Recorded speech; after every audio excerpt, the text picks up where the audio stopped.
Kobe Altman is talking. I think he just wrapped up in a sec. Jason Lloyd's going to join us to give us a live breakdown of what Kobe had to say. But I want to ask you guys this. JB's gone, so what's the next domino to fall for the Cavs this offseason? G, you want to start us off? Well, listen, I think if they were smart, once again, I'm going with have a plan. If you gonna mess around and if you gonna mess around and get rid of JB Bickerstaff and this is what you was gonna do, then you should have already had the backdoor handshake with Donovan Mitchell. Right now, after they come out in a couple of days, they supposed to already, after the finals, that's supposed to have already been dried up, ready to go. And so if you already doing reading the tea leaves, you got a plan. Now JB is gone, Donovan Mitchell signed. Now you already know what it is. You done already talked to Darius Garland's agent because apparently he doesn't want to be on the team with Donovan Mitchell. That's the report. Now you got a plan. Hey, listen, let me talk to your agent. Let's get some different places we want to go to and start lining up with these deals. So as soon as that happens, you're supposed to have Darius Garland with a couple more suitors to figure out. Then you go back and you talk to Jarrett Allen. You said, listen, season over. I'm going to give you an opportunity to calm down a little bit because we still like what you could do. Would you rather be here or no? Because then that's the second domino we talking about. Figuring out whether Jarrett Allen is going to be on that block or is he going to be here to stay? Right. And what we doing. Can he stay if there were players that questioned his toughness? Unless it's been publicly done, you can always come back from that. But it's been reported. And the players publicly didn't say anything. If it's me and Earl start arguing, and they say publicly, G. Bush and Earl, they ain't been seen together in a while. But they never said anything. I ain't say nothing about his family. He ain't say nothing about my wife. That. We can dap that up. I love your mama and your daddy. I ain't finna say nothing bad about them. We gonna eat birthday cake and it's all good. We good. Now he can come back and be good. My thing is, if you get that to come back and you figure out was he more valuable on the roster than off the roster, right? And if you get something good for him, good. If not, oh well. Then the last thing is, within a short frame of time, you got to get a coach in here. And me myself, I agree with what y'all say to a certain extent. I'm not trying to do no learn on the job, cat. I can't do that. I'm not gonna I need Atkinson to be in here to give me because I like what Atkinson was doing before they kind of brought in all the big names. He's had an opportunity to sit amongst some other people now and see what the game is. And I think Atkinson is a guy that got the Nets to play well. I liked what they was doing. If you go back and watch some games with the Cavs, the Nets used to always get the Cavs held back in the day. When they had Dinwiddie and some of them other cats. Jarrett Allen was on that team. So was Karis LeVert. So was Karis LeVert. I like Atkinson, and I want to figure out, because and by the way, I like that best right there, Jay. You see who we sitting next to? You see that's that Golden State. I like that Golden State tree. I want that movement. How much, though, does the record concern you? Listen, because that's what you are. Can I push back on the record real quick with Atkinson and Borrego? Yeah. They took over horrific basketball teams. I get it. I mean, bottom of the barrel, horrific. But what do coaches do? Well, he got him to the playoffs in year 3. Develop. Yeah. What was his record that year in year 3 when they made the playoffs? I think it was 42-40. Weren't they the 7 or 8? That was the year we was counting on it. We was counting on their pick, and they kept winning. We wanted. I know they were, and we were like, "Damn, they got it." What's going on? They were. I'll say this about him. I'll say this about Atkinson. 42-40 the year they made the playoffs. Were they the last team in? No, they were the 7th. Okay. But yeah. I'll say this about Atkinson: the fact that he's on Steve Kerr's coaching staff. Sure. I think that's a perfect opportunity to grow as a coach. I like learn. that too. And this is why I seen this clip of a podcast from John Sally. Everybody remember John Sally, Hooper turned actor, right? And he talked about that the reason why LeBron James don't have more championships is because he never played for a coach that has a system. He alluded to Phil Jackson's triangle offense and how that system won 6 championships in Chicago. He took that same system and won 5 more in LA. Steve Kerr, who played for Phil Jackson, took a variation of that offense and won 4 championships in Golden State. Right. A system that he still has in place now. One of the things that we talk about the Cavaliers lacking is a system. I don't know this to be fact, but you would hope that Atkinson has learned how to run that system since he's been on Kerr's staff, and maybe he could bring a variation of that here if he was to get the job. Yeah, no, I think the tutelage, being under someone like that, is invaluable. I do think that second time around you can have more success because you learn from your mistakes. It's just it's like throwing darts in the dark. You hope you hit the board, and you hope you get close to the bullseye, but you don't really know because there isn't a longevity track record that's proven success.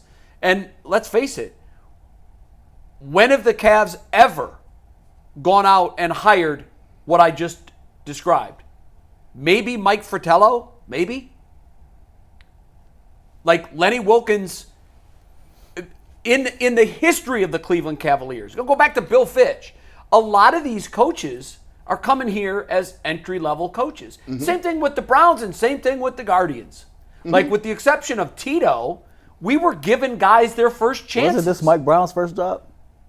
I think it was Mike Brown's first job. Look at the Browns coaches. The Browns have not gone out and hired, with the exception of some Eric Mangini. Hugh Jackson had previous experience. Outside of Hugh Jackson, I name a Browns coach that had a head coaching job before they came here. Only one I could think of was Mangini. Yeah. That's probably it. Romeo Crennel, was this his first job, or he's a coordinator? He's a coordinator. I think this. Yeah, he came from Bill in New England. I'll say this because a lot of people will make this comparison. They'll say, well, you know what I'm saying? They'll compare JB Bickerstaff and they'll compare Kevin Stefanski. And I don't believe that's a good comparison because... Why would they compare the two of them? Well, because it was their first job? No, because, people were vocal, like myself, about getting rid of Kevin Stefanski, right? Yeah, I see. You see what I'm saying? Yeah. So they're like, well, we wanted to get rid of Kevin Stefanski too, and look how he turned out. No, I see what you're saying. The difference is Kevin Stefanski done proved himself twice over. Sure. Like, you don't get, it ain't no, he was almost coach of the year. He was that. Yeah. You know what I'm saying? Twice. He was that. And the crazy part about it, about expectations, is this has to be said. People say, who do you love? Like, which child do you love the most? Right, yeah. Like, come on, bro. That's impossible to answer that. All parents say it's impossible, but you got one. No, you don't. I don't. But here's the thing. You love them, but sometimes you can love them the same, but you enjoy being around one of them and the other. And the other one be acting up. I got two brothers, and my mom, guess what? She'll never die on this hill. She ain't never gonna do it. She'll say, I love you all the most. We already know what it is, Mom. Don't worry about it. Are you the favorite? Of course. Like, but hold on. But I put the most work in. I answer that call. I see what like you're you saying. said, when your mom call you and she say, something need done. You're there. That's the responsibility. I would like to think that my mom would never agree. I've met his brothers. Yeah. He's definitely the favorite. Yeah. I'm sorry, no disrespect. When they met, like they had you know how brothers joke about brothers. Yeah, they'd be like, that's your man's? That's your man's right there? As a parent, I could never form the words on my lips where I say, I love this child more than the other. I'm not going to do it. Everybody, hey, listen, only God knows when you get in I'm not going to do it. But here's the internally, though, you know who your problem child is. They do. You know who the problem is. You know who your problem child is. I guess I'm lucky. I only have two, and I don't consider either of them a problem on any level. But no, I'm lucky. But here's the problem we got. It ain't even a problem. It just is what it is. The expectations for the Browns is here. Yeah. Oh yeah. And we give the Browns too much grace, and we kill them too much because guess what? Because we're fans. That's your heart. So when you get down to the Cavs have no room for playing around. Like the Guardians have no room for playing around. Like we will get mad at them in a heartbeat. If the same thing happened to the Browns, we would be like, man, come on, man, that ain't nothing, or we gonna brush over that. But when this stuff happened with the Cavs, but it go back to your opening analogy, right? Like it's a saying out here. Women say it a lot now. I'm the one, not the two. Yeah. In Cleveland, the Browns is the one, not the two. And when they the one, when your heart kind of like flutters differently for the Browns, you're willing to give them more grace. But because the Cavs is the two and the Guardians is the three, I'm the other way around. With the Browns, I have, like you said, I have higher expectations and different. But think about what Kevin Stefanski has done, guys. Not only has he been Coach of the Year twice and made the playoffs twice, he's used 6 different quarterbacks to do it. And he still ain't got no extension. And he can't get an extension in this city. He can't get a deal. He can't even get a no deal. We still. He's like, I gotta prove it. When can we start being concerned? Because the organization is like, oh no, yeah, and everybody that covers the team, oh no, it's just they're dotting the I's, crossing the T's. I'm concerned. I asked about this last Sunday. I said, any updates? They said, no updates. It almost to me feels like Kevin's playing the game of chicken. But that's the reason. I wouldn't blame him if And he did. a lot of people, and I'm gonna reach out. A lot of people say, listen.